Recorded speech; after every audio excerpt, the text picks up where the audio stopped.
यदि तपाईँलाई कसैले अनुहारले त चिन्छ, नामले पनि चिन्छ, तर तपाईँको व्यक्तित्व तपाईँभित्रको तपाईँलाई चिन्दैन, अर्थात् चिनेर पनि नचिने जस्तो गर्छ, तपाईँको बेवास्ता गर्छ, अङ्ग्रेजीमा भनिन्छ नि इग्नोर गर्छ।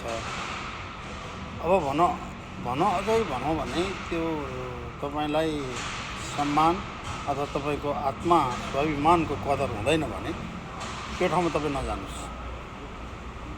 त्यो ठाउँमा तपाईँ नजाँदा नै तपाईँको चाहिँ कल्याण हुन्छ।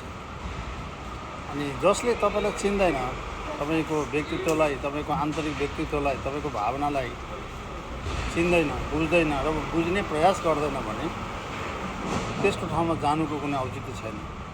तपाईँले बोलाए पनि नजानुहोस्। मलाई चाहिँ त्यस्तो लाग्छ। तपाईँलाई चाहिँ कस्तो लाग्छ? साँच्चै भनौँ भने त्यस्तोमा नजानु नै राम्रो। Thank you.